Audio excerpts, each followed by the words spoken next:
প্রিয় একাদশ শ্রেণীর শিক্ষার্থীরা, আমি এর আগে তোমাদের কাছে সেমিস্টার 1-এর কোশ্চেন প্যাটার্ন নিয়ে আলোচনা করেছি। আজকে আমি একটা পুরো 35 নম্বরের উপর একটা পুরো প্রশ্নপত্র তোমাদের কাছে মডেল হিসাবে রাখছি। তোমরা এই প্রশ্নপত্র দেখে 6টা সেকশান আছে, যেমন ধরো এমসিকিউ, অনুচ্ছেদ ভিত্তিক প্রশ্ন বা কারণ ধর্মী প্রশ্ন, এছাড়া ধরো লেখচিত্র ভিত্তিক প্রশ্ন, সত্য মিথ্যা, এ ধরনের যে মোট 6টা সেকশান আছে, তোমরা এই 6টা সেকশানের উপর ভিত্তি করে কেমন ধরনের প্রশ্ন হতে পারে সেই সম্পর্কে একটা আলোকপাত করার চেষ্টা করছি। সম্পূর্ণরূপে মডেল ধর্মী প্রশ্ন হিসাবে তোমরা এটা দেখবে এবং আশা করি এটা করলে তোমাদের একটা সম্যক ধারণা হবে যে কোন প্রশ্নের কেমন ওয়েটেজ দেওয়া উচিত, এবং এটা ফলো করে তোমরা আগামী যে ফিজিক্সের সেমিস্টার 1 পরীক্ষা অনুষ্ঠিত হবে তোমরা সফল হবে এই আশা রাখছি। একাদশ শ্রেণীর প্রিয় ছাত্রছাত্রীরা, তোমাদের সামনেই সেমিস্টার 1-এর ফিজিক্স পরীক্ষা। তোমরা এই পরীক্ষা যাতে ভালোভাবে দাও তার জন্য আমি একটা নমুনা মডেল প্রশ্ন দেখাচ্ছি, তোমরা ভালো করে দেখো। প্রথমেই ইনস্ট্রাকশনটা দেখে নাও। এই প্রশ্নপত্রে মোট 6টি অংশ আছে, তাতে মোট 35টি প্রশ্ন আছে। এই 35টি প্রশ্নে তোমাদের প্রত্যেকটা নাম্বার 1 নাম্বার।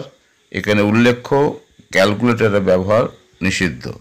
প্রথমেই সেকশন এর প্রশ্নটা দেখো, তোমরা দেখতে থাকো প্রশ্নটা।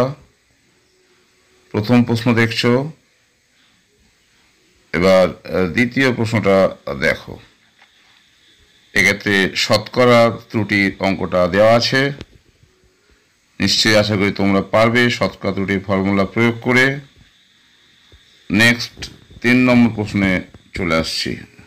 এখানে একটা ভেক্টর সম্পর্কিত প্রশ্ন দেওয়া আছে, তোমরা নিশ্চয়ই এগুলো পারবে।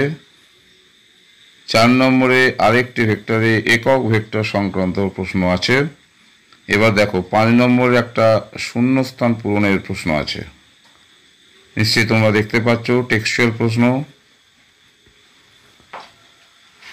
এবার স্থিতিস্থাপক সংঘর্ষের অঙ্ক প্রশ্ন, শূন্যস্থান পূরণ। তোমরা দেখতে থাকো এবং করার চেষ্টা করো। নেক্সট আর একটা শূন্যস্থানের প্রশ্ন আছে, 4টে অপশান, 4টের মধ্যে কোনটা হবে নিশ্চয়ই আশা করি পারবে। পরের প্রশ্ন 8 নম্বর প্রশ্ন দেখো। এখানেও W2 ওজনের চেন দিয়ে ঘরের সিলিং থেকে W1 ওজনের একটি বস্তুকে ঝোলানো হয়েছে। সিলিং চেনটিকে কত বলে টানবে? এবার আমি 9 নম্বর প্রশ্নে আসছি। দেখো প্রাস সম্পর্কিত প্রশ্ন দেওয়া আছে। নেক্সট পরবর্তী প্রশ্ন দেখো, ঘর্ষণ গুণাঙ্ক সম্পর্কিত প্রশ্ন, ঘর্ষণের অঙ্ক এটা। এবার বৃত্তীয় গতির প্রশ্ন, রেডিয়ানের সঙ্গে ডিগ্রির সম্পর্ক। 12 নম্বর প্রশ্নে দেখো কার্যক্ষমতা শক্তি সংক্রান্ত প্রশ্ন। ABCD 4টে অপশান আছে, কোনটা হবে? এবার আমি সেকশন B-তে চলে আসছি। এটা সম্পূর্ণ নতুন ধরনের প্রশ্নর ধরন, অর্থাৎ বিবৃতি ও কারণধর্মী প্রশ্নাবলী, অ্যাসারশন রিজনিং টাইপ। দেখো এখানে 4টে অপশান আছে, ভালো করে তোমরা দেখো 4টে অপশান আছে। তোমাদের প্রশ্নটা পড়ে এই 4টে অপশানের মধ্যে কোনটা ঠিক সেটা তোমাদের লিখতে হবে। বিবৃতি ও কারণ দেখতে থাকো। দেখো 13 নম্বর প্রশ্নে বিবৃতি দেওয়া আছে, তার সঙ্গে কারণটাও দেওয়া আছে, নিশ্চয়ই তোমরা দেখতে পাচ্ছ। ভালো করে প্রশ্নটা পড়ো এবং ABCDর মধ্যে কোনটা হবে সেটা করার চেষ্টা করো। একইভাবে দেখো 14 নম্বর প্রশ্ন দেওয়া আছে, বিবৃতি ও কারণ, এটা ভেক্টর সম্পর্কিত প্রশ্ন। নেক্সট 15 নম্বর প্রশ্ন দেখো। 15 নম্বর প্রশ্ন দেখো অলিক বল, অর্থাৎ নিশ্চয়ই দেখতে পাচ্ছ বৃত্তীয় গতি সংক্রান্ত প্রশ্ন, বিবৃতি ও কারণ। ভালো করে পড়ো, পড়ে 4টে অপশান থেকে উত্তর দেওয়ার চেষ্টা করো। 16 নম্বর প্রশ্নটা দেখো, এটা কার্যক্ষমতা শক্তি অধ্যায়ের প্রশ্ন। ওকে, ভালো করে প্রশ্নটা পড়ো এবং উত্তর দাও। এবার আমি আসছি সি গ্রুপে। সি গ্রুপে হচ্ছে স্তম্ভ মেলানোর প্রশ্ন, অর্থাৎ স্তম্ভ এর সঙ্গে স্তম্ভ বি কে মেলাতে হবে। দেখো, তোমরা এটা ভালো করে দেখো এবং নিশ্চয়ই এখানে দেখতে পাচ্ছ 17 নম্বর প্রশ্নে স্তম্ভ এতে আছে স্মরণ সময় লেখচিত্র, তার সঙ্গে তোমাকে ভেবে করতে হবে গতিবেগ সময় লেখচিত্র, অর্থাৎ একের সঙ্গে এর বি সি ডি যে অপশানগুলো আছে বাঁ দিকের সঙ্গে ডান দিকে তোমাদের এটা ম্যাচিং করতে হবে। এখানে দেখো 4টে অপশান দেওয়া আছে, নিশ্চয়ই তোমরা দেখতে পাচ্ছ A capital, A capital, B capital, C capital, D. অপশানগুলোর মধ্যে কোনটা ঠিক তোমাকে সেটা উল্লেখ করতে হবে। এবার 18 নম্বর প্রশ্ন দেখো, প্রাসেরই একটা প্রশ্ন। এখানে সর্বাধিক উচ্চতা বলে দিয়েছে, প্রক্ষেপ সীমা বলে দিয়েছে। এবার ফর্মুলা কাজে লাগিয়ে প্রক্ষেপ কোণ, প্রক্ষেপ বেগ এগুলো সব বার করতে হবে। এখানে দেখো 4টে অপশান আছে, কোন অপশানটা ঠিক তোমাদের সিলেক্ট করতে হবে। পরের প্রশ্নে 19 নম্বর প্রশ্ন দেখো, নিউটনের গতিসূত্র সম্পর্কিত প্রশ্ন। ভালো করে দেখো এবং বাঁ দিকের সঙ্গে ডান দিকের ম্যাচিং, এর সঙ্গে বি স্তম্ভ মেলাও, মিলিয়ে দেখো এই যে অপশানগুলো দেওয়া আছে, এই যে অপশানগুলো দেখো, ভালো করে দেখো এই অপশানগুলোর মধ্যে কোনটা ঠিক তোমাদের সেটা উল্লেখ করতে হবে। নিশ্চয়ই তোমরা দেখতে পাচ্ছ উত্তরটা। এবার 19 নম্বর হলো, এবার 20 নম্বর প্রশ্ন দেখো, জড়তা ভ্রামক টর্ক এই সম্পর্কিত প্রশ্ন। তোমরা নিশ্চয়ই বুঝতে পারছো এটা ঘূর্ণন গতি অধ্যায়ের প্রশ্ন। দেখো 4টে অপশান আছে, এই 4টে অপশানের মধ্যে কোনটা ঠিক দেখতে থাকো। অর্থাৎ সাম্যের শর্ত এখানে আছে, জড়তা ভ্রামক আছে, এই সম্পর্কিত প্রশ্ন।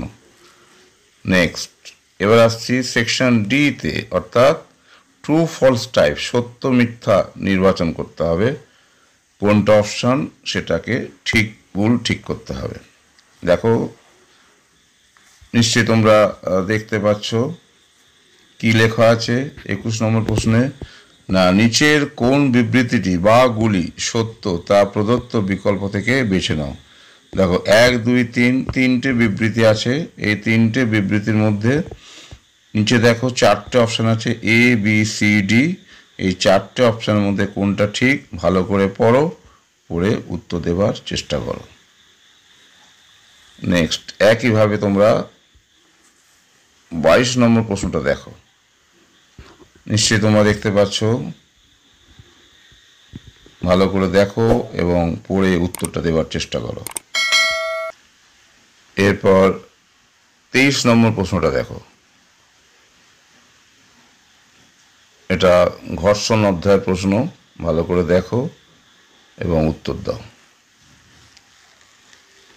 এবার আমি 24 নম্বর প্রশ্নে আসছি। দেখো বৃত্তীয় গতি অধ্যায়ের প্রশ্ন, 24 নম্বর প্রশ্ন। ভালো করে পড়ো এবং উত্তর দাও।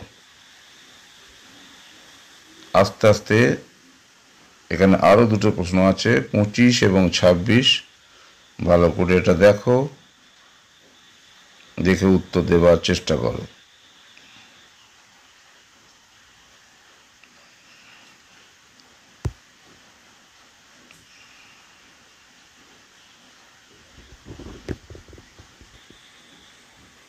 পঁচিশেরটা দেখো, এখানে 4টে অপশান আছে, এ শুধুমাত্র 1, বি শুধুমাত্র 2, সি শুধুমাত্র 3, আর ডি হচ্ছে 1 ও 3 দুটোই। নেক্সট, এবার 26 নম্বর প্রশ্নে চলে আসো। দেখতে পাচ্ছ 26 নম্বর প্রশ্ন দেখো, এখানেও একইভাবে 4টে অপশান আছে, তোমরা সঠিক উত্তর দেওয়ার চেষ্টা করো। এবার সেকশন ইতে আমি চলে যাচ্ছি, অনুচ্ছেদ ভিত্তিক প্রশ্নাবলী, অর্থাৎ কেস বেসড জাতীয় যে প্রশ্ন সেগুলো। দেখো এখানে একটা স্টেটমেন্ট দেওয়া আছে, একটি স্তম্ভের চূড়া থেকে একটি বস্তু ছেড়ে দেওয়ার ফলে সেটি অবাধে পড়তে লাগলো। তাহলে অপশান দিচ্ছে, প্রশ্নটা দিচ্ছে n সেকেন্ড পরে বস্তুটি দ্বারা যে অতিক্রান্ত দূরত্ব কার সঙ্গে সমানুপাতিক হবে। দেখো 4টে অপশান আছে, এর মধ্যে যেটা ঠিক সেটা উল্লেখ করো। আগেরই অনুচ্ছেদটা আরও 2টো প্রশ্ন তোমাকে করতে হবে, সুতরাং আগের প্রশ্নটা আবার ভালো করে দেখো, দেখে এখানে 1829 নম্বরের প্রশ্নটা দেবার চেষ্টা করো। নেক্সট আবার একটা অনুচ্ছেদ দেওয়া আছে, ভালো করে দেখো। টর্কের সঙ্গে বাহ্যিক টর্কের সঙ্গে কৌণিক ভরবেগের যে সম্পর্ক, সেখান থেকে কৌণিক ভরবেগ সংরক্ষণ সূত্রের যে প্রতিষ্ঠা ক্যালকুলাস মেথডে সেটা দেওয়া আছে, সেটা দেখে তোমরা 30 এবং 31 নম্বর প্রশ্নটা করার চেষ্টা করো। প্রশ্নটা ভালো করে দেখো এবং স্টেটমেন্ট দেখে কোনটা ঠিক সেটা উত্তর দাও। এবার শেষ ধাপ অর্থাৎ সেকশন এফ, এখানে ডায়াগ্রাম বেসড কোশ্চেন, অর্থাৎ ডায়াগ্রাম দেওয়া আছে, ডায়াগ্রাম থেকে তোমাকে উত্তরটা চুজ করতে হবে। ভালো করে ডায়াগ্রামটা দেখো, দেখে এখানে কোনটা বাস্তবে সম্ভব নয় সেটা যাচাই করো।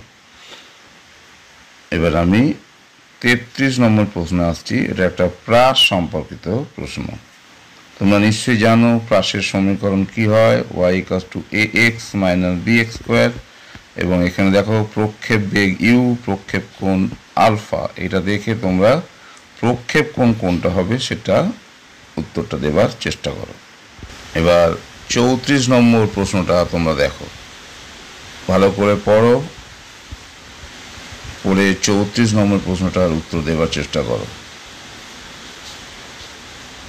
এটা কার্যক্ষমতা শক্তি অধ্যায়ের প্রশ্ন, ভালো করে দেখো এবং গ্রাফ ভিত্তিক উত্তরটা দেওয়ার চেষ্টা করো।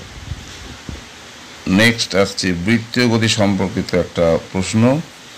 এটা একটা অঙ্কেরই প্রশ্ন, কিন্তু এটাকে এইভাবে দিয়েছে।